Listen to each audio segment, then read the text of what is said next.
छत्रपती शिवरायांना मानाचा मुजरा करतो। भारतीय राज्यघटनेचे शिल्पकार भारतरत्न डॉक्टर बाबासाहेब आंबेडकर यांना मानवंदना अर्पित करतो। क्रांती गुरु लहुजी वस्ताद साळवे यांना मानवंदना अर्पित करतो। आणि आज लोकशाहीर साहित्य रत्न अण्णाभाऊ साठे संशोधन व प्रशिक्षण संस्था या प्रकल्पाच्या भूमिपूजन प्रसंगी मंचावर उपस्थित असलेले महाराष्ट्राचे लोकप्रिय उपमुख्यमंत्री माननीय एकनाथराव शिंदेजी, भारत सरकारचे सामाजिक न्याय राज्यमंत्री रामदास आठवलेजी, मंत्रिमंडळातील आमचे सहकारी आशिष शेलारजी, संजय शिरसाटजी, मंगल प्रभात लोढाजी, उपसभापती सचिन अहिरजी, लोकप्रिय खासदार संजय दिना पाटीलजी, महापौर रितू तावडेजी, या ठिकाणी उपस्थित सन्माननीय आमदार राम कदमजी, अमित गोरखेजी, या ठिकाणी उपस्थित कालिदास कोळंबकरजी, दिलीप मामा लांडे, तमिल सेल्वनजी, मुरजीभाई पटेल, राजन सिंगजी, मिहिर कोटेचाजी, प्रकाश मेहताजी, भाई गिरकरजी, मनोज कोटकजी, श्याम सावंतजी, अश्विनीताई मते, अशोकराव लोखंडे, सर्जेराव जाधव, आपल्या या एसआरएचे सीओ महेंद्र कल्याणकर, या कार्यक्रमाकरता आवर्जून उपस्थित असलेले लोकशाहीर साहित्यरत्न अण्णाभाऊ साठे यांचे नातेवाईक श्रीमती सावित्रीबाई मधुकर साठे, श्री सचिन भाऊ साठे, श्रीमती ज्योती साठे, श्रीमती आरती साठे, मंचावर उपस्थित सर्व मान्यवर आणि या ठिकाणी उपस्थित सर्व माझ्या माता भगिनी आणि बंधूंनो, आजचा दिवस हा आपल्या सर्वांकरता अतिशय आनंदाचा दिवस आहे। अनेक वर्ष प्रत्येक 1 ऑगस्टला आम्ही जेव्हा अण्णाभाऊंच्या पुतळ्याला अभिवादन करायला जायचो, मुंबई असो, नागपूर असो, पुणे असो, प्रत्येक ठिकाणी एकच मागणी यायची की चिराग नगरला ज्या ठिकाणी अण्णाभाऊंचं झोपडी वजा घर होतं त्या ठिकाणी एक मोठं स्मारक तयार झालं पाहिजे। 20-25 वर्ष सातत्याने ही मागणी होत होती, पण दुर्दैवाने त्यामध्ये प्रगती मात्र फारशी होत नव्हती। आणि त्यावेळी मुख्यमंत्री म्हणून काम करण्याची संधी मला मिळाली। 2016 ला आपण पहिल्यांदा हा निर्णय केला की या ठिकाणची जी जागा आहे ती अधिग्रहित करू, या ठिकाणी एसआरएचा प्रकल्प राबवू, लोकांचं पुनर्वसन करू आणि मग जी जागा उपलब्ध होईल त्या जागेवर एक अतिशय सुंदर आणि भव्य अशा प्रकारचं लोकशाहीर साहित्यरत्न अण्णाभाऊ साठेंचं स्मारक हे आपण उभं करू। त्या दृष्टीने आपण एक समिती तयार केली। 2017 साली आता ज्यांनी याचे सगळे आराखडे तयार केलेत त्या धायगुड्यांची नेमणूक आपण केली आणि त्यानंतर हा प्रयत्न सुरू केला। साधारण 2019च्या दरम्यान माझ्या हे लक्षात आलं की वेगवेगळे लोक एसआरएचा प्रस्ताव आणतात, पण मॅक्सिमम लोकांचा इंटरेस्ट हा त्यातनं आपल्या बिल्डरचं काम कसं पुढे नेता येईल अशा पद्धतीचा आहे। स्मारकाच्या बद्दल फारसं गंभीर कोणी नाही, तर प्रत्येक जण या भागामध्ये एसआरएच्या माध्यमातून आम्हाला फायदा कसा करता येईल या संदर्भात प्रयत्न करतोय। आणि म्हणून 2019च्या फेब्रुवारीत आपण पहिल्यांदा निर्णय घेतला की आतापर्यंत SRAनी खासगी विकासकांना वेगवेगळे प्रकल्प करायला लावले, पण हा प्रकल्प आता खासगी विकासक करणार नाही, SRA स्वतः हा प्रकल्प करेल, SRA त्याच्यामध्ये पैसा टाकेल, SRA पुनर्वसन करेल आणि SRAच या ठिकाणी हे स्मारक बांधेल. हा निर्णय आपण केला. वेगवेगळे प्लॉट्स एकत्रित कसे करायचे या संदर्भातला निर्णय आपण त्या ठिकाणी केला. दुर्दैवाने 19च्या शेवटी सरकार गेल्यानंतर जवळपास 2.5 वर्ष या ठिकाणी फारसं काही काम होऊ शकलं नाही. जी काही कारणं राहिली असतील, मला कोणावर टीका करायची नाही, 1-2 बैठका झाल्या पण फारसं काही काम झालं नाही. पुन्हा 24ला शिंदे साहेब मुख्यमंत्री झाले, मी गृहनिर्माण मंत्री झालो आणि या कामाला पुन्हा एकदा मी चालना दिली आणि सातत्याने पाठपुरावा करून याचे सगळे निर्णय आपण करून घेतले. या संदर्भात त्याचा आराखडा असेल, त्याला मान्यता देणं असेल, त्या ठिकाणी टेंडर काढणं असेल, पुनर्वसन असेल. हाही प्रश्न आला की पुनर्वसन करताना अपात्र लोकांचं काय करायचं.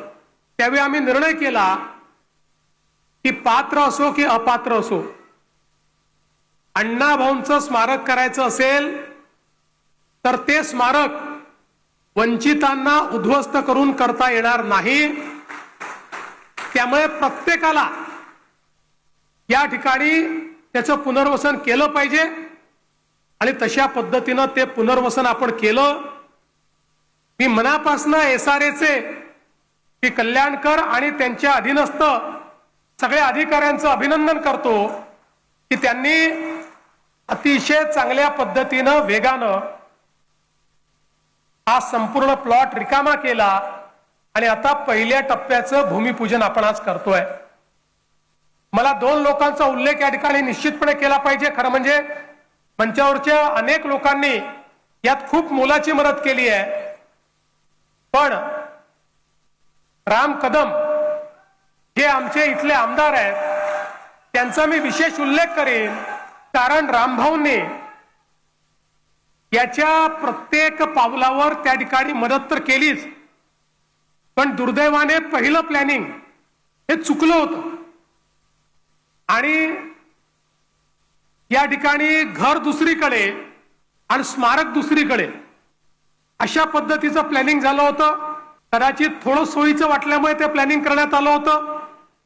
रामभाऊंनी ते निदर्शनास आणून दिलं आणि सांगितलं असं चालणार नाही आणि मग पूर्ण प्लॅनिंग आम्ही बदललं आणि सांगितलं जिथे घर तिथेच स्मारक. आणि अशा पद्धतीनं या सगळ्या याच्यात रामभाऊंनी खूप चांगली मदत केली. आणि दुसरं, याचा सातत्याने पाठपुरावा करणारे आमदार अमित गोरखे यांचंही मी मनापासून अभिनंदन करेन की ज्यांनी सातत्याने या सगळ्या गोष्टींचा पाठपुरावा या ठिकाणी केला. आणि आज मला आनंद आहे की मागच्या काळात मी आणि शिंदे साहेबांनी सातत्याने बैठका घेऊन यातले सगळ्या अडचणी दूर झाल्या आणि आज या स्मारकाचं काम हे या ठिकाणी सुरू होत आहे. ही खरोखर आपल्या सर्वांकरता अतिशय आनंदाची गोष्ट आहे. आपल्या सर्वांना माहिती आहे लोकशाहीर अण्णाभाऊ साठेंचं या ठिकाणी जे कार्य आहे, जे कर्तृत्व आहे, भारताच्या स्वातंत्र्य लढ्यात असेल, गोव्याच्या स्वातंत्र्य लढ्यात असेल किंवा संयुक्त महाराष्ट्राच्या चळवळीमध्ये असेल, या प्रत्येक ठिकाणी वंचितांचा आवाज म्हणून, कष्टकऱ्यांचा, कामगारांचा आवाज म्हणून आणि विद्रोहाची धार म्हणून त्या ठिकाणी लोकशाहीर अण्णाभाऊ साठेंनी एक अतिशय मोलाचं कार्य केलंय. संयुक्त महाराष्ट्राच्या चळवळीत ज्याचा मगाशी उल्लेख झाला की लोकशाहीर अण्णाभाऊ साठे आणि शाहीर अमर शेख या जोडीनं ज्या प्रकारे सामान्य तरुणांच्या रक्तामध्ये सळसळ उत्पन्न केली आणि सामान्य तरुणाईला रस्त्यावर आणून एक प्रकारे त्या चळवळीचा भाग बनवलं आणि ज्यावेळी अतिशय दमनकारी नीती या चळवळीत चालली होती, तत्कालीन केंद्रातलं सरकार, राज्यातलं सरकार रोज लाठीचार्ज करायचं, मोठ्या प्रमाणात दमन करायचं, लोकांना मारहाण व्हायची. त्यावेळी जखमी झालेले जे आमचे संयुक्त महाराष्ट्राचे सेनानी होते, हे पुन्हा एकदा लोकशाहीर अण्णाभाऊ साठेंचं काव्य, त्यांची गीतं ऐकल्यानंतर त्याच ठिकाणी उभे राहायचे आणि पुन्हा संघर्षाला पुढे जायचे. आणि म्हणूनच आचार्य अत्रेंनी लोकशाहीर अण्णाभाऊ साठेंच्या बद्दल बोलताना एकदा सांगितलं, म्हणाले, अण्णाभाऊ, तुमच्या शाहिरीचं कौतुक करण्याकरता छत्रपती शिवाजी महाराजच हवे होते. ते असते तर शेरभर सोन्याची कळी तुम्हाला त्यांनी घातली असती. अशा पद्धतीनं या ठिकाणी लोकशाहीर अण्णाभाऊ साठेंचं खऱ्या अर्थानं त्यांनी वर्णन केलं. समाजातील दुर्बल, कष्टकरी, उपेक्षित, वंचित या सर्वांचं दुःख अण्णाभाऊंच्या साहित्यातनं त्या ठिकाणी प्रगट झालं. आणि त्यांच्या साहित्याला इतकं वैविध्य होतं. कथा होत्या, कादंबऱ्या होत्या, नाट्य होतं, लोकनाट्य होतं, वग, गण, गवळण, पोवाडे, असं कुठलंही क्षेत्र नाही की ज्या क्षेत्रामध्ये लोकशाहीर अण्णाभाऊ साठेंनी आपल्या कार्यातनं आणि कर्तृत्वातनं आपला ठसा उमटवला नाही. खरं म्हणजे वाटेगाव सारख्या एखाद्या छोट्याशा गावातनं 1-2 वर्ग शिकलेला मुलगा मुंबईमध्ये येतो, अतिशय हलाखीच्या परिस्थितीमध्ये, खायला नाही, राहायला नाही, काम नाही, अशा परिस्थितीमध्ये इथे जगतो आणि त्यातून स्वतःच्या पायावर लोकांच्या मनामध्ये एक साम्राज्य तयार करतो. हे लोकशाहीर अण्णाभाऊ साठेंनी या ठिकाणी करून दाखवलं. आणि खऱ्या अर्थानं लोकशाहीर अण्णाभाऊ साठेंच्या साहित्याची उंची काय, भारतातल्या भिन्न भिन्न भाषांमध्ये हे साहित्य अनुवादित झालं याचं मला आश्चर्य वाटत नाही, पण खऱ्या अर्थानं याचं कौतुक वाटतं आणि याचा अभिमान वाटतो की जगातल्या 27 भाषांमध्ये लोकशाहीर अण्णाभाऊ साठे यांचं साहित्य अनुवादित झालं.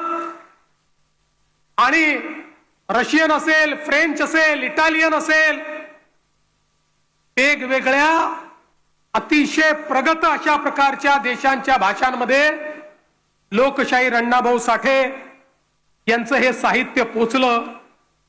खर तर लोकशाहीर अण्णाभाऊ साठेंनी लिहिलेलं छत्रपती शिवरायांचं चरित्र देखील रशियात पोचलं. 2022 मध्ये मला संधी मिळाली रशियाच्या मॉस्कोच्या विद्यापीठामध्ये, त्या ठिकाणी त्यांनी लोकशाहीर अण्णाभाऊ साठेंच्या पुतळ्याची स्थापना केली आणि त्या कार्यक्रमाला आम्ही हजर होतो.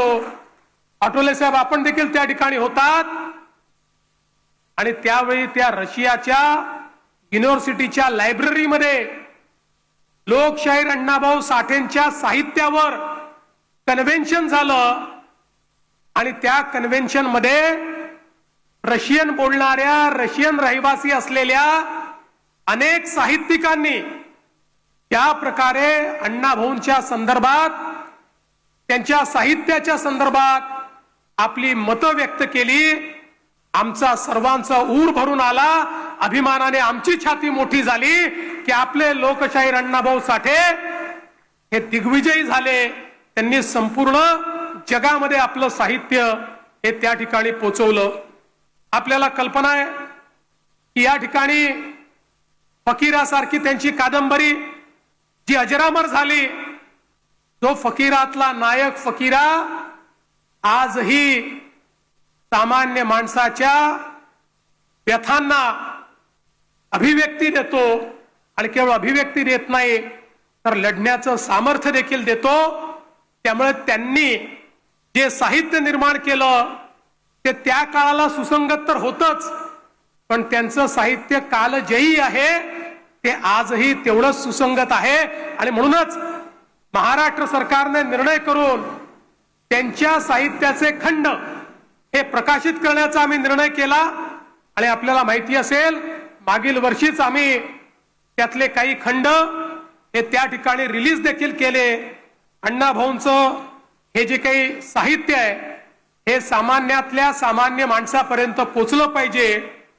आणि त्यांनी जो दिलेला मंत्र आहे तो मंत्र सर्वसामान्यांच्या जीवनाचा मंत्र झाला पाहिजे, याकरता हे सगळे प्रयत्न आपण केले. शिंदे साहेबांनी मगाशी सांगितलं की आपल्या सगळ्यांची मागणी होती की या ठिकाणी पार्टीप्रमाणे आरटीची निर्मिती केली जावी. आणि निश्चितपणे त्या ठिकाणी आम्ही आरटीची निर्मिती केली. आणि आरटीच्या माध्यमातनं आज मला अतिशय आनंद आहे, त्यावेळी आमच्या एका छोट्या भगिनीचा आम्ही सत्कार केला, जी IAS ची परीक्षा पास झाली. आणि आपल्या समाजातनं ही मुलगी आज IAS मध्ये गेली. पण माझी आपल्या सर्वांना विनंती आहे, एकीकडे साहित्यरत्न अण्णाभाऊ साठे आहेत. खरं म्हणजे आमच्या मातंग समाजामध्ये तर कलावंतांची कमतरता नाही आहे. कलावंतांची खाण कुठे शोधायची असेल तर आमच्या मातंग समाजामध्ये गेलं तर ती खाण आपल्याला त्या ठिकाणी पाहायला मिळते. पण त्याच वेळी आज आवश्यक काय आहे? आवश्यक आहे आपल्या समाजाला शैक्षणिक दृष्ट्या, सामाजिक दृष्ट्या, आर्थिक दृष्ट्या आपल्याला कसं पुढे नेता येईल. विशेषतः शैक्षणिक क्षेत्रामध्ये आजही समाजामध्ये काही प्रमाणात मागासलेपण आपल्याला पाहायला मिळतं. आणि म्हणून ते मागासलेपण दूर करण्याकरता विविध उपाययोजना आपण करतो की ज्या उपाययोजनांच्या माध्यमातून एकदा जर आमचा तरुण हा या शिक्षणाच्या मुख्य धारेत आला तर लोकशाहीर अण्णाभाऊ साठेंना तर शिकण्याची संधी मिळाली नाही, पण त्यांच्यावर आज अनेक लोक PhD करतायत. पण तीच प्रतिभा या समाजातल्या अनेक तरुणांमध्ये आपल्याला तयार करता येईल. आणि म्हणून त्याही दृष्टीने आपल्याला सगळ्यांना मिळून या ज्या संस्था आहेत ही केवळ स्मारकं नाही आहेत, या स्मारकांच्या माध्यमातून हा प्रचार आणि प्रसार करण्याचा प्रयत्न आपल्याला करायचा आहे. मला आनंद आहे की याच्यामध्ये टप्पा 1 ला नौदलाच्या परवानगीची प्रश्न होता तो आपण सोडवलाय. टप्पा 2 करता आता नौदलाची परवानगी काही अडचणी आहेत त्याही आपण त्या ठिकाणी सोडवू आणि अतिशय चांगल्या पद्धतीनं हे स्मारक या ठिकाणी करू. मला याही गोष्टीचा आनंद आहे की मागच्या काळामध्ये शिंदे साहेबांनी आणि आम्ही ज्यांना आपण भारतीय इतिहासामध्ये क्रांती गुरु म्हणून ओळखतो ते लहुजी वस्ताद साळवे यांचंही अतिशय महत्वाचं स्मारक हे पुण्यामध्ये तयार करायची सुरुवात केली. मी आताच लोखंडेंना विचारत होतो, ते समितीचे अध्यक्ष आहेत, त्यांनी सांगितलं 65% काम आता पूर्ण झालेलं आहे आणि लवकरच तेही स्मारक हे आपण पूर्ण करू. भारतीय स्वातंत्र्याच्या इतिहासामध्ये सर्वात जास्त स्वातंत्र्य सेनानी तयार करणारे जर कोणी असतील तर ते क्रांतिगुरु लहुजी वस्ताद साळवे होते. आणि म्हणून या क्रांतिगुरूंना देखील अभिवादन करण्याचं काम या ठिकाणी आपण करतो. मी आज या निमित्ताने SRA ला एकच गोष्ट सांगणार आहे, तुम्ही आता सगळं काम वेगाने केलंय, पण मी तुमच्या टाइमलाईन बघत होतो त्यावेळी स्मारकाचं उद्घाटन तुम्ही 4 वर्षांनी ठेवलंय. 4 वर्षांनी नाही, जुलै 2029 ला याचं उद्घाटन करायचं आहे. आणि मी आजच शब्द देतो, जुलै 2029 ला जर तुम्ही उद्घाटन केलं, शिंदे साहेब आणि मी या ठिकाणी माननीय पंतप्रधान नरेंद्र मोदीजींना उद्घाटनाकरता घेऊन येऊ आणि त्यांच्या हस्ते या स्मारकाचं उद्घाटन या ठिकाणी आम्ही केल्याशिवाय राहणार नाही. मी पुन्हा एकदा आपल्या सर्वांचं मनापासून स्वागत करतो. SRAच्या अधिकाऱ्यांचं मनापासून अभिनंदन करतो. मंचावरची सगळी नेते मंडळी, आमचे पालकमंत्री या ठिकाणी असतील, आशिषजी, आमचे सचिन अहिरजी, मंगल प्रभातजी, विशेषतः आमचे सामाजिक न्याय मंत्री या प्रत्येकाने या कामामध्ये मोलाचा वाटा उचललेला आहे। त्यामुळे त्या सगळ्यांचे मनापासून आभार मानून मी माझे 2 शब्द संपवतो। धन्यवाद। जय हिंद, जय महाराष्ट्र, जय भीम, जय लहूजी।